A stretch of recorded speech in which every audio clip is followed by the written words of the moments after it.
Live from Adam Schefter, Cardinals wideout Marvin Harrison Jr. is off the injury report. Good to go for their game Sunday against the Packers.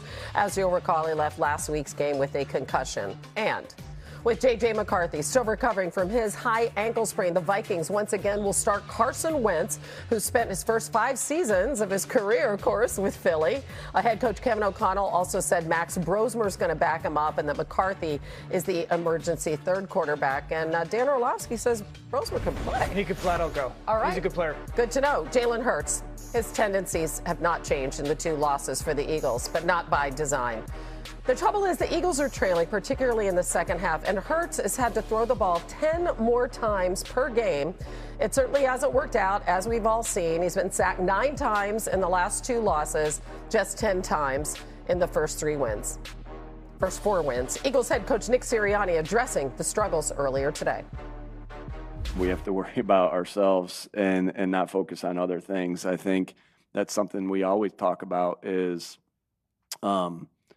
there's a lot of outside distractions, and that's why that mindset's so important, to be able to, eliminate things that could distract you from your goal, whether that is the adversity that you're going through or outside noise or inside noise, whatever it might be, is eliminating those distractions to focus completely on what you need to do and the task at hand.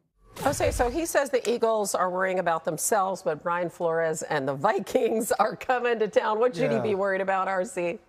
He should be worried about that pressure. This Eagles offense is going to be under more pressure than a loose button on a fat man's jacket. We know the way that Brian Flores likes to attack these offenses and attack these quarterbacks. They're going to make sure that they try to blitz Jalen Hurts as much as possible. This is the way to get the football out of his hands. This is a way to make him uneasy in the pocket. And quite frankly, the Philadelphia Eagles just don't have great adjustments for the pressure, whether it be their blocking scheme or their routes or their hots. They seem to fold whenever teams put pressure on them, and we've seen that from week 1 since the second half when the Dallas Cowboys and Matt Eberflus decided to employ that sort of strategy week in and week out. This is how defense have decided to attack Jalen Hurts and the Philadelphia Eagles, and he's facing one of the best at doing it in Brian Flores in that group.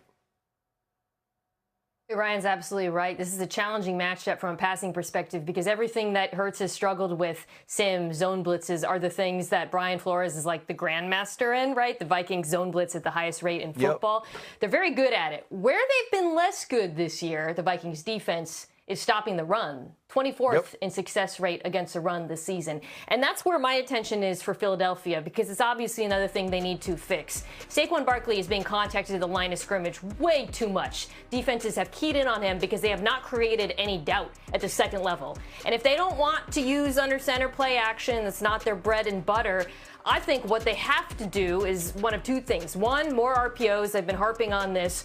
The other thing, though, and this is so important, Jalen Hurts has to run the football. If they're going to live in that shotgun outside zone world, Hurts has to be a threat to keep it. He has to do it early in this game. And I think if he can seed that fear in the Vikings linebackers, then it's going to ease things up on Saquon Barkley. You want to hear something crazy about the Eagles offense? Last year, in 2024, they ran the RPO 16 times. This year, they've run it 10. This is a team that in 2023 ran it 300 times, 200 times. The RPO has gone away from this offense. Wow, that's because he's so comfortable that way. All right, so again, one of the many mysteries about the Eagles, when we look on the other side of the ball, when the Vikings are on offense, what's the most important matchup, Dan? I would live in 11 personnel this week if I was Minnesota. In Minnesota, it's not necessarily who exactly they are. They middle of the pack when it comes to putting those 11 personnel people, 3 wide receivers on the field.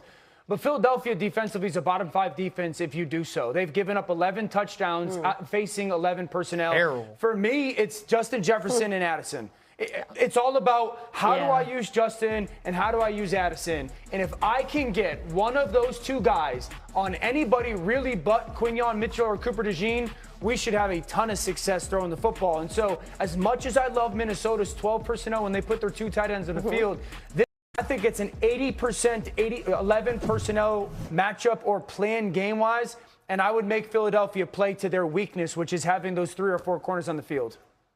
Dan, I love that. And I love the fact that you mentioned Addison and Jefferson because the matchup isn't in the slot. The matchup is going to be outside, opposite Quinyon Mitchell. Yeah. And it's going to be schematically, what do we see from Vic Fangio's defense early? You know, a few days ago or a week ago, we watched Quinyon Mitchell on the sideline with the hamstring. And so is he going to track number one in Justin Jefferson, or is he just going to play one side of the field? Because if he does, and we know exactly where to go each and every play, they should get a heavy dose of Jordan Addison or of Justin Jefferson on the outside because they are so susceptible and vulnerable. All right, guys, as we look at our picks here, what do we got? How am I the only one on the Vikings? Because I listened to you guys breaking down all the Eagles' issues, and I'm like, the Vikings are at home. They're going to be Santa. Well, that's how. You be respectful to Carson Wentz. No, oh,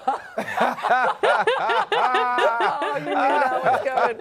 You knew that was coming. Okay. ride the roller coaster, man.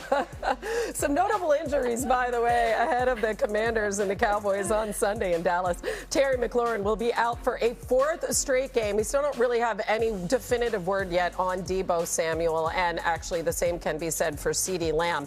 As we mentioned, that Diggs injury popped up today. He's out Sunday. Here's Dallas head coach Brian Schottenheimer with more. Trayvon Diggs came in this morning with some concussion symptoms after having an accident at his home. He's been checked out by our doctors and is in the protocol and will miss the game.